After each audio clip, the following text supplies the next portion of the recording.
Alhamdulillah dapat kita sama-sama pada malam ini, dan insyaAllah kita akan cuba membicarakan beberapa persoalan yang agak jarang-jarang dihuraikan di masjid-masjid dan di surau-surau, yang akhirnya menyebabkan umat Islam masih lagi agak keliru dan boleh juga dikatakan ketinggalan di dalam ilmu-ilmu yang melibatkan urusan keuangan mereka. Sedangkan disebutkan oleh Nabi SAW dalam hadis riwayat Tirmizi yang sahih, la tazulu qadam ibni Adam min 'indi rabbih yawm al-qiyamah hatta yus'al an khams. Tidak akan berganjak dua kaki anak Adam di padang mahsyar kecuali setelah diinterogate, ditanya, diselidik, disiasat 5 perkara. Daripada 5 itu, an umrihi fima afnah, ditanya tentang umur kamu, di mana kamu habiskan umur, dan kesihatan kamu termasuk di bawah umur itu, ya. Dan juga ditanya an syababihi fima ablah, di mana kamu habiskan tenaga pemuda kamu, kepemudaan dan kepemudian kamu, ya. Dan seterusnya akan ditanya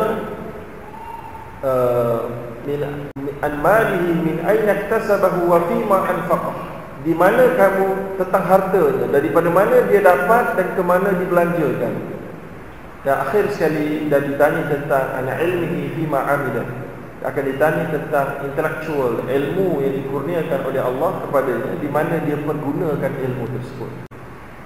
Jadi kalau kita melihat dalam Al-Quran dan mana-mana hadis, bila mana Allah Subhanahu wa taala menyebut berulang kali, ia membuktikan ia adalah suatu perkara yang perlu diberikan preference, ya.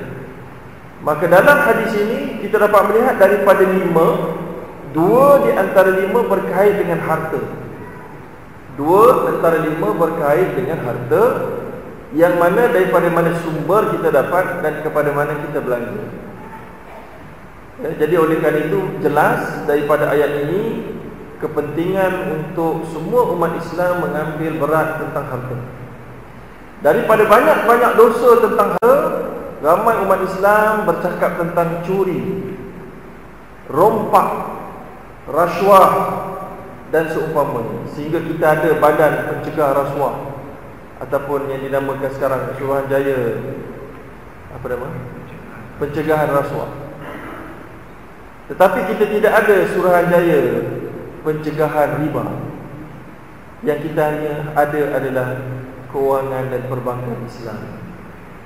Tapi itu pun dilanyak secukup-cukupnya, ya. Jadi kita akan cerita sebentar lagi, adakah perbankan Islam yang ada hari ini bermain silap mata, bermain riba di pintu belakang, ataupun ia adalah realiti, dan di mana idealnya.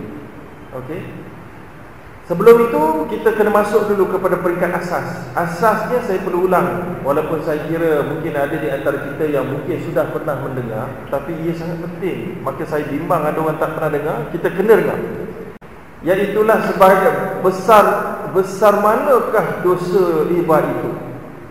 Kalau saudara dan saya, tuan-tuan dan perempuan, membuka dalam suratul Baqarah ayat yang ke-275 sehinggalah ayat yang ke-281, satu muka surat ini, muka surat 47 dalam Al-Quran kita ini, sangat jelas menunjukkan siapa-siapa nak baca pasal riba, tengok betul-betul susunan ayat yang Allah letak ini. Allah mulakan dengan peristiwa orang-orang yang makan riba di akhirat, allazina ya'kuluna ar-riba la yaqumuna illa kama yaqumu alladhi yatakhabbathu asy-syaitanu minal mas, sampai habis. Orang yang makan riba di dunia, mereka di hari akhirat kelak, mereka tidak akan dibangkitkan kecuali seperti orang-orang yang mati akal, yang terencat akal, gila dan seumpamanya, kerana mereka mengatakan jual beli itu sama dengan riba. So jadi ingat, Allah SWT meletakkan satu tanggungjawab yang besar kepada umat Islam untuk kamu betul-betul kenal ini jual beli, ini riba. Allah SWT tidak akan menekankan perkara ini kalau perbezaannya senang. Di mana? Perbezaan zina dengan nikah senang tak? Senang, agak senang. Zina tak ada apa-apa saksi, tak ada apa-apa akad, kompul. Kahwin nikah kena ada saksi, kena ada mahar, kena ada tanggungjawab sebagainya. Tapi riba dan jual beli perlukan lebih perhatian. Kerana ada orang sudah terjebak dalam penyakit merasakan jual beli itu adalah riba yang haram. Sebab itulah Allah SWT kata, "Dzalika bi annahum qalu innamal bai'u mithlur riba." Orang-orang yang dihumban dalam neraka ini, yang dibangkitkan dalam keadaan seperti orang gila ini, kerana mereka menghalalkan riba dan mereka menghalalkan riba dan mereka mengatakan jual beli itu adalah sama saja dengan riba, so dua-dua adalah boleh digunakan. Ini adalah satu challenge. Kemudian kita tu lompat sikit. Kemudian Allah SWT kata selepas itu, "Wa man 'ada fa ulaika ashabun nari hum fiha khalidun." Dan barang siapa yang telah berjaya mengenal pasti, dan memang tanggungjawab kita untuk mengenal pasti apa itu riba. Selepas kita kenal, kalau kita kata saya tak kenal, tak sempatlah ustaz. Tak sempat ustaz. Tak sempatlah wahai Allah SWT nak kenal apa itu riba. Tak boleh. Sebab kita ada akal yang sihat, kita ada Al-Quran, kita ada para ulama satu dunia, kita ada kitab-kitab hadis. Tak boleh kita menjadikan alasan untuk tidak mempunyai ilmu tentang perkara sepenting ini dalam keadaan suasana yang begitu kondusif untuk kita belajar. Okey? Baik, sekarang kita kembali. Allah SWT kata sesiapa yang kembali terlibat dengan riba setelah dia tahu, dia belajar, maka faulaika ashabun nar hum fiha khalidun. Mereka itu adalah penghuni neraka jahanam dan kekal di dalamnya. Kalau sebelum ni kita dengar orang Islam mengucap 2 kalimah syahadah, sejahat mana pun dia, betul tak? Dia diumbar dalam neraka, dibasuh, masuk dalam syurga. Dia diumbar neraka, basuh, masuk dalam syurga, betul? Dan tidak akan ada sesiapa pun orang yang mengucap 2 kalimah syahadah yang akan dihumban dalam api neraka jahanam dan kekal. Betul atau tidak? Tapi rupa-rupanya ada satu lagi yang orang terlupa sebut, yang ada dalam surah Baqarah. Ini ada, hum fiha khalidun, diuraikan oleh Imam Fakhruddin Ar-Razi dalam kitab Mafatihul Ghaib ataupun nama glamournya Tafsir Al-Kabir. Maksud ayat ini adalah orang yang terlibat dengan riba setelah tahu pengharamannya adalah seolah-olah orang yang sudah murtad. Sampai tahap tu tak penting lagi.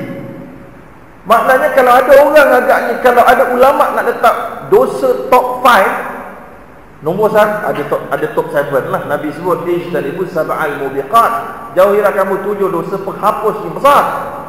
Riba ada dalam tu, tapi bukanlah ranking nombor 2. Tapi kita nak sebut dalam bab keuangan, dia nombor 1 lah. Dia nombor 1. Dia ada nombor 1. Dan syirik memang totally nombor 1 lah. Tapi riba pun antara top 3 juga. Tapi tidaklah ada ranking sebegitu. Cuma kita nak sebut dia punya severity, beratnya.